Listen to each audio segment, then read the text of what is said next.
Hello! Good morning, world! Shoutout na pala sa mga friends ko out there in Silangan, Danube, Victoria, Laguna. Namely, Maya, Angel, Josh, Jello, Cat, Auntie Cheryl, and of course, Bambi, the owner of Bambi Salon. Try to visit their salon, guys, located in Balite, Victoria, Laguna. Also, I would like to say hi sa mga friends ko. They're in QC, from Anthony and family. Sa BFF ko in Cavite, Leanne Lay. Luis in Sydney. Hello, Luis. Hope you are doing good. My lollops from the stars out there in Canada. Hugs and kisses. Teresito and family. Isang pagpupugay sa ating mga frontliners all over the world. This is your Midnight DJ, La Chica Maria. Alright, guys. Kukunin ko na kung sino ba ang napatapat sa aking letter sender for tonight. Si Miss Lay Mendoza. Okay. Usapang pag-ibig tayo, guys. Ito ang kanya pinoproblema. How can ladies show interest on a specific guy without giving away so much and not confessing your feelings? Parang ito yung pinakamahirap, no? Kapag babae ka on your part, tapos gusto mong iparamdam or ipakita dun sa tao na gustong gusto mo siya. Paano? Kasi alam mo naman, syempre, dalagang Pilipina pa rin tayo. Hindi naman porke gusto mo yung guys gusto kita, kinuha mo na lang, no? Ganon-ganon na lang. Parang nang snatch lang sa Quiapo. Well, Miss Lay, siguro ito yung mga bagay na pwede kong ipayo sa'yo. Actually, yung mga bagay na to, yung iba rito is nasubukan ko. Nasubukan ko noon, way back in high school and college, I think. So, una, as a friend, nakilala siya para ipakilala ka. Oh, you need friend. Diba? Call a friend tayo. Dapat yung friend mo is kilalang kilala, detalyado, yung taong nagugustuhan mo, ha? Hindi yung napadaan lang pala sa kanto, tapos ipagtatanong mo dito, sa tindahan. No, dapat yung taong nakakakilala mismo dun sa tao na yon para masabi niya kung anong klaseng pagkatao meron siya. Dapat ka pa bang mag-push or stop ka na? Red alert.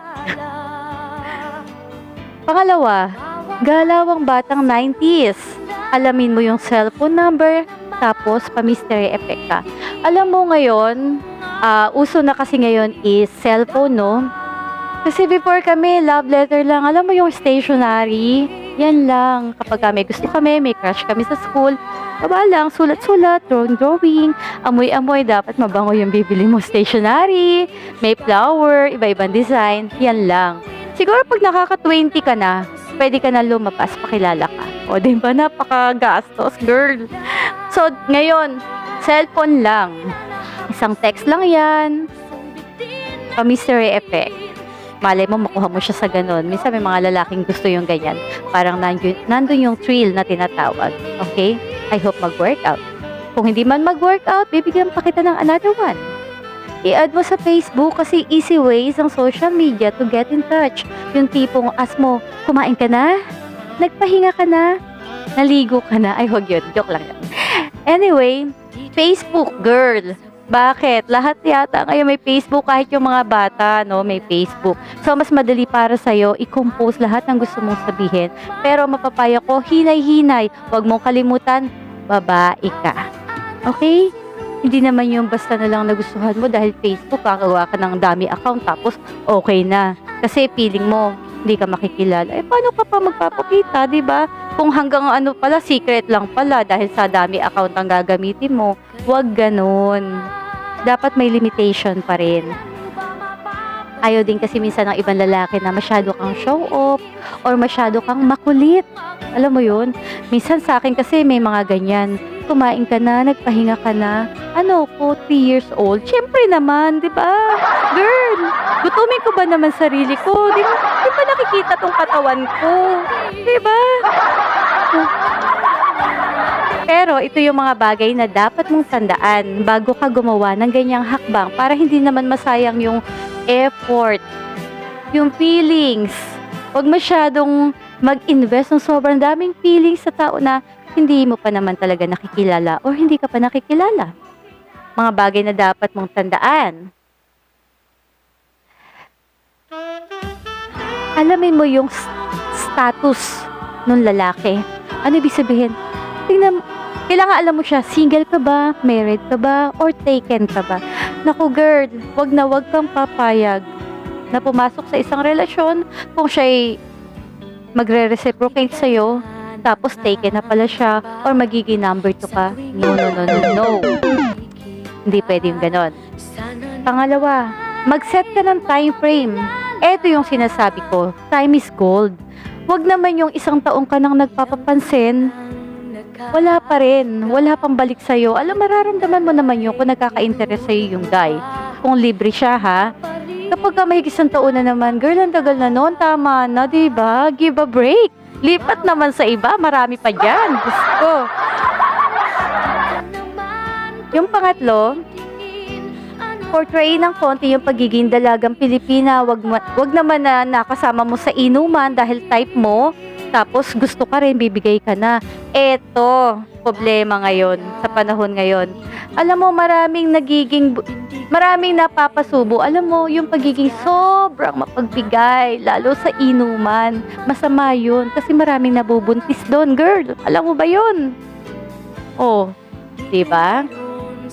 Hindi yung porke nakasama mo sa ganito, sa ganyan. Kailangan embrace yourself. Ingatan mo sarili mo. Babae tayo, wag kakalimutan, ha? Minsan, ang mga lalaki na fall in love or nagkaka-interest sila dun sa mga babae na alam nila na kaya at alam ingatan yung mga sarili nila.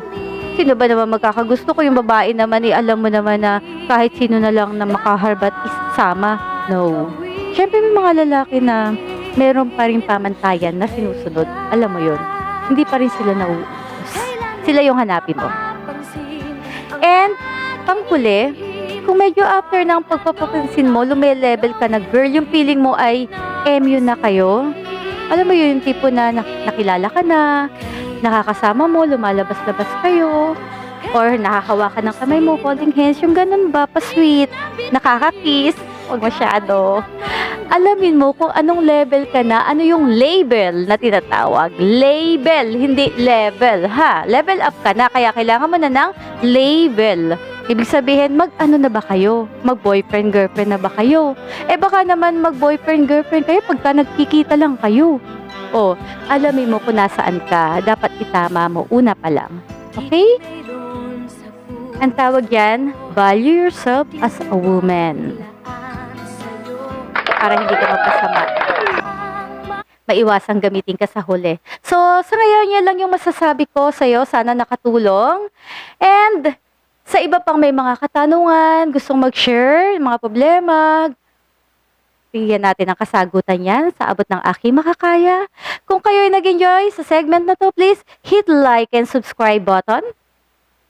Kung nais ninyong mapag-usapan natin ang inyong mga problema, you can send message at sasitv@gmail.com or sa ating official Facebook page, Sassy TV. Once again, this is DJ La Chica Maria. Thank you so much. Good morning to everyone. Signing off.